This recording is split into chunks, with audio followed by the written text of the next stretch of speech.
Hi friends, third week nominations అయితే start అయిపోయాయన్నమాట. Big boss అయితే announcement అయితే చేస్తాడు. ఈవేళ డేట్ వచ్చేసరికి మనకి ఇంకా సెప్టెంబర్ 22వ తారీఖు మండే.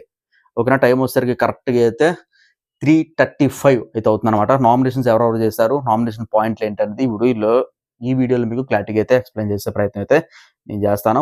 మొదటగా ఏంటంటే టెనెంట్స్ ఉంటారు కదండి, అదే మన కామనర్స్ టెనెంట్స్ అయిపోయారు కదా, వాళ్ళందరికీ కూడా ఒక రూమ్లో అయితే పడిచేస్తారనమాట. పడిసిన తర్వాత అక్కడ నామినేట్ బోర్డు అయితే ఉంటుంది అనమాట. పక్కన రైట్ సైడ్ అయితే నామినేటెడ్ అనేది ఉంటుంది, బోర్డు అయితే ఉంటుంది. ఇక్కడ ఏంటంటే మనకి సెలబ్రిటీస్ ఉన్నారు కదా, సెలబ్రిటీస్ ఓనర్స్ అయితే అయ్యారు కదా, వాళ్ళ ఫోటోలు అయితే లైన్గా అయితే ఉంటాయి అనమాట. భరణి గారిది, అలాగే మనకి తనుజ గారిది, అలాగే మనకి ఇమాన్యుయల్ గారిది, సంజన అక్క, నెక్స్ట్ ఏంటంటే మనకి రీతు గారు, అలాగే మనకి ఫ్లోరా శని గారు. ఓకేనా, ఇక్కడైతే ఉంటారనమాట. ఫస్ట్ నామినేషన్ ఎవరైపోతారంటే మనకి ఇంకా ప్రియా వచ్చేసరికి సంజనని అయితే నామినేట్ చేస్తుంది.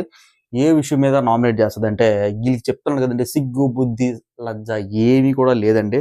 నిజంగా మళ్ళీ ఒకసారి అయితే ప్రూవ్ చేసుకున్నాం అనమాట. ఎగ్ సేమ్ అదే. ఫస్ట్ వీకు ఎగ్ దొంగతనమే, సెకండ్ వీకు ఎగ్ దొంగతనమే, ఇప్పుడు కూడా ఎగ్ దొంగతనమే. వాళ్ళు ఎగ్ దొంగతనం తప్ప ఇంకేది దొరకలేదనమాట. ఎగ్ దొంగతనం చేసింది, మనలో మనకి గొడవలు పెట్టింది, స్టాండ్ తీసుకోవట్లేదు.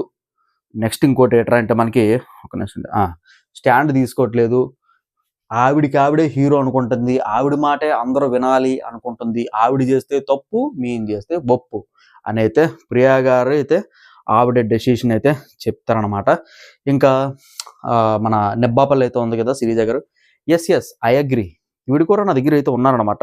ఈ మొదటగా నేను చూసుకున్నట్లయితే, మొదటగా ఈవిడ తరపున ఆడడం నేను చేసిన తప్పు అని అయితే నాకైతే అనిపించింది అనమాట. ఏలాడబడుతూ ఒక టాస్క్ అయితే చేసింది కదా మనకి శ్రీజ గారు, ఆ చేయడం తప్పు అయిపోయింది అనమాట. కూల్ డ్రింక్లు అన్నీ కూడా దొబ్బేసింది మనవి, అసలు అనవసరంగా వేస్ట్. ఇలాంటి అసలు బిగ్ బాస్ హౌస్కే పనిచేస్తుంది సంజన అలాంటిది క్యాండిడేట్ అని అయితే అంటారనమాట. ఓకే, ఈవిడ కూడా ఓటైతే గుద్దేసింది.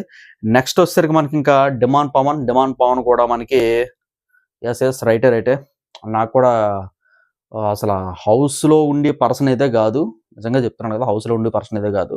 నిజంగా చాలా చెత్త కంటెస్టెంట్, ఇలాగ అంటాడు, చాలా చెత్త కంటెస్టెంట్. ఆవిడేటిని గంటకు ఒక మాట అయితే మాట్లాడుతుంది అనమాట. నెక్స్ట్ ఇంకోటి ఏంటంటే ఎగ్ టాస్క్ అయితే నాకు నచ్చలేదు అంటారు. ప్రతి ఒక్కరు కూడా ఈ ఎగ్ టాస్క్ మీద నామినేట్ చేసేస్తారు మనకి ఈ సంజన గారిని. నెక్స్ట్ మనం చూసుకున్నట్లయితే పవన్ కళ్యాణ్ అయితే అడుగుతారు అనమాట. పవన్ కళ్యాణ్ నీకు సంజన గారి మీద ఏమైనా ఉన్నాయైతే, సంజన గారి మీద అయితే నాకు ఏది లేవు అని అయితే మనకి పవన్ కళ్యాణ్ అయితే అంటాడనమాట. నెక్స్ట్ మనకి మాస్మేన్ హరీష్ గారు కూడా సేమ్ అదే పాయింట్. ఎగ్ పాయింట్ రా బాబు, నీ దెమ్మ తిరగా ఆ పాయింట్ వదలండి రా బాబు. ఎగ్ పాయింట్ చెప్తున్నాడు కదండి. ఎగ్ దొంగతనం చేసామని చెప్పేసి అయితే అందరూ చెప్తారు. నెక్స్ట్ ఫ్రూట్స్ దొంగతనం చేసినైతే అందరూ చెప్తారు. నెక్స్ట్ కూల్ డ్రింకులు దొంగతనం చేసినైతే అందరూ చెప్తారు. నెక్స్ట్ చాక్లెట్లు దొంగతనం చేశారంటే అందరూ చెప్తారు అనమాట. ఎవరెవరు చెప్పారంటే మన హరీష్ గారు, ప్రియ గారు, శ్రీజ గారు, డిమాండ్ పవన్, అంతే 4 గుద్దేస్తారు. సంజన గారి ఫోటో అయితే జుమ్ అని అయితే వెళ్ళిపోద్ది అనమాట ఆ నామినేటెడ్ బోర్డులో. నెక్స్ట్ మీరు చూసుకున్నట్లయితే మీకు రీతు చౌదరి ఎక్కడేంటంటే దెమ్మ తిరిగిపోయిందండి నాకైతే. అసలు డిమాండ్ పవన్ రీతు చౌదరి పేరు అయితే తెస్తాడని చెప్పేసి అయితే నేనైతే అనుకోవట్లేదు అనమాట. రీతు చౌదరి పేరు ఏదైతే తెచ్చాడో ఇప్పుడు చెప్తాను చూడండి. ఫస్ట్గా మనకి శ్రీజ ఎవరు నామినేట్, సెకండ్ నెక్స్ట్ మనకి ఏంటంటే శ్రీజ వచ్చేసరికి మనకి ఇంకా రీతు చౌదరి గారిని అయితే నామినేట్ చేస్తుంది అనమాట. రీతు చౌదరి గారిని ఎందుకు నామినేట్ చేస్తుంది అంటే, రీతు చౌదరి గారు మనకు రంగు పడుద్ది టాస్క్లోనే మనకి ఏంటంటే సరిగ్గా మనకి చెప్పలేదు, మిస్అండర్స్టాండింగ్ చేశారు, ఆ కాన్వర్జేషన్ మనకి రాంగ్గా చెప్పించడం జరిగిందనమాట. అది మనం అరడం వల్ల అనుకుంటే అతని స్నేహితుడు గెలిపించడానికో, డిమాండ్ పవన్ గెలిపించడానికో కానీ కొన్ని రూల్స్ అయితే తప్పింది. ఆ రూల్స్ అయితే కూడా నాకైతే నచ్చలేదని చెప్పేసి అయితే ఫస్ట్ ఓటు అయితే మనకైతే శ్రీజ గారు అయితే గుద్దిపడి చేస్తారు అనమాట. నెక్స్ట్ మనకి సేమ్ పవన్ కళ్యాణ్ అయితే, ఇక్కడ పవన్ కళ్యాణ్ గురించి మాట్లాడుకుందాం ఖచ్చితంగా అయితే మాట్లాడుకుందాం. నెక్స్ట్ ప్రియ గారు బొమ్మల టాస్క్ అయితే తీసుకొస్తుంది అనమాట. రీతు చౌదరి గారు ఏంటంటే బొమ్మల టాస్క్లో సుమనన్ని అనవసరంగా నామినేట్ చేసింది అని అయితే అంటారనమాట. అక్కడ నామినేట్ చేసింది ఎవరో తెలుసా, ప్రియా గారు అయితే నామినేట్ చేశారు. కానీ ప్రియా గారు ఏం చెప్తారంటే, రీతు చౌదరి గారు సుమనన్న దాంట్లో తీసింది, నాకెందుకో సుమనన్న మా జెన్యూన్గా అనిపించాడు, సుమనన్న అక్కడ బాగా ఆడాడు, కాకపోతే మనకి రీతు చౌదరి చాలా ఎగస్ట్రాల్ చేసింది, అన్న అని చెప్పేసి అయితే అడుక్కున్నట్లే చేసింది, అదైతే నాకు అస్సలు నచ్చలేదు అని చెప్పేసి అయితే మనకి ప్రియా గారు కూడా స్టాంప్ అయితే వేసేస్తారనమాట. నెక్స్ట్ డిమాండ్ పవన్ కూడా అసలు ఏంటంటే క్లారిటీ లేని వ్యక్తి హౌస్‌లో ఎవరన్నా ఉన్నారనుకుంటే అది రీతూ చౌదరి. నాకైతే అసలు నచ్చలేదు. Worst candidate. ఎందుకంటే నాతో ఒకలాగా ఉంటుంది. తర్వాత ఆర్మీ మ్యాన్ పవన్ కళ్యాణ్‌తోనైతే ఒకలాగైతే ఉంటుందనమాట. నాకెందుకో 2 తేడాగా అయితే కనబడుతున్నాయనమాట. నెక్స్ట్ ఇంకోటేంటంటే నా మీద ఎక్కువ ఇంట్రెస్టింగ్ అయితే చూపిస్తుందని చెప్పేసైతే రీతూ చౌదరి అంటారనమాట. ఇంకోటి తెలుసా మీకు? వీళ్ళందరూ ఇక్కడ మాట్లాడుకుంటుంటే అంటే కామనర్స్, టెనెంట్స్ అయితే అయిపోయారు కదా! మనకి కామనర్స్ అందరూ కూడా మాట్లాడుకుంటే ఓనర్స్ కూర్చుంటారనమాట. ఇంకో రూమ్‌లో కూర్చొని హాల్‌లో కూర్చొని చూస్తుంటారు పెద్ద టీవీలో. ఈళ్ళేం మాట్లాడుకుంటున్నారంటే అన్నీ చూస్తారనమాట. అక్కడ సంజన గురించి మాట్లాడుకున్నప్పుడు సంజన గారి కన్నీళ్లు కూడా పెట్టుకోవడం అయితే మనకి కెమెరాలోనైతే కరెక్ట్‌గా అయితే చూపించడం అయితే జరుగుతుందనమాట. ఎనీవే డిమాండ్ పవన్ నుంచి ఇదైతే ఎక్స్‌పెక్ట్ చేయలేదు బాబు. మీరు రాసుకొని పూసుకొని తిరిగారు. పైగా ఏంటంటే చట్టాబట్టాలేసుకొని తిరిగారు. తన నోట్లో నీ నోట్లో ఎట్టుకొని అయితే తిన్నారు. ఆఖరికి నువ్వు రీతూ చౌదరిని నామినేట్ చేసావు చూడు మతిపోయిందనమాట. ఇక్కడ ఆర్మీ మ్యాన్ పవన్ కళ్యాణ్ మాత్రం నిజంగా గొద్ద మీద కాదండి. నిజంగా కింద దాని మీద తన్నేయాల. లేదు ఈవిడని పక్కన పెడదాం. ఈవిడైతే అన్ని మంచి పనులే చేసిందంటే, నీకు పులిహార కలపడానికి ఏదో కంటెంట్ కావాలి. సో ఈవిడనైతే ఉంచుదాం అని చెప్పేసి నువ్వైతే అనుకుంటున్నావు. ఆ విషయం మాకు బాగా తెలుసు. అక్కడ నీ పాయింట్ ఏంటి? అసలు పాయింట్‌లే లేవని అతడి. ఓకేనా? ఇదైతే మాస్క్ మ్యాన్ హరీష్ గారు కూడా మనకైతే రీతూ చౌదరికి అయితే వేసేస్తారండి. ఎందుకంటే ఈయన చేయకుండా ఉన్నాను కదా! అప్పుడేంటంటే మనకి తనూజ గారు వచ్చి చెప్తున్నారు. ఏంటి మీరు ఇలా ఉండాలి, అలా ఉండకూడదని చెప్పేసి అయితే చెప్తున్నారనమాట. అక్కడ రీతూ చౌదరి బతిమలాడలేనట్టు మధ్యలో కూడా లేసి వెళ్ళిపోయింది. నాకెందుకో నచ్చలేదు ఆవిడ. సో ఏంటంటే డబుల్ ఫేసింగ్ ఏదో ఉందని చెప్పేసి అయితే నేను రీతూ చౌదరికి అయితే ఏసేస్తున్నాను అనైతే అంటారనమాట.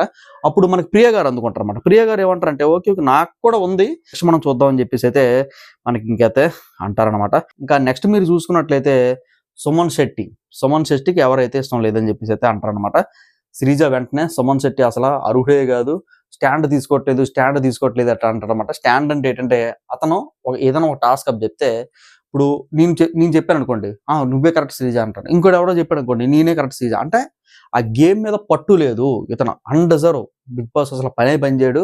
అతను ఏం మాట్లాడుతాడో నాకు తెలియదు అని చెప్పేసి అయితే మనకైతే శ్రీజ గారు అయితే చెప్పారన్నమాట. ప్రియ గారు కూడా సేమ్ ఈ పాయింట్స్ అనేది చెప్తారండి. ఏంటంటే నాకైతే అసలు ముందు నుంచి నచ్చడు అతను. తింటున్నాడు, ఉంటున్నాడు, ఎవరితోని కలడు. అసలు సుమన్ గారు కూర్చున్నారు అనుకుంటే సుమన్ గారు కూర్చున్నారా అని చెప్పేసి అయితే నాకైతే నిజంగా అయితే అనిపిస్తుంది. అసలు సుమన్ గారు అయితే ఉండే పర్సన్ అయితే కాదని అయితే అంటారు. మన డిమాండ్ పాయింట్ కూడా సేమ్ అంతే. వ్యక్తిగతంగా చాలా మంచోడు సుమన్ శెట్టి. కాకపోతే ఏంటంటే ఎవరు దగ్గర అయితే మాట్లాడు, కలవడు. ఇంకోటి ఏంటంటే మనం మాట్లాడినా సరే అతను మాట అయితే దాటేస్తూ ఉంటాడు.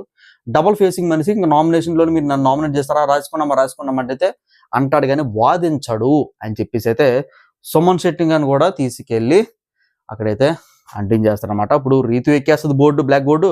అలా సుమన్ శెట్టి ఎక్కేస్తాడు, సంజన గల్రాని కూడా ఎక్కేస్తారనమాట. నెక్స్ట్ ఇంకోటి ఏంటంటే మనకి బిగ్ బాస్ ఫస్ట్‌లోనే అనౌన్స్‌మెంట్ చేస్తారనమాట. ఏంటంటే మీరు టెనెంట్స్ కదండీ! అంటే కామనర్స్, టెనెంట్స్ అయితే అయ్యారు కదా!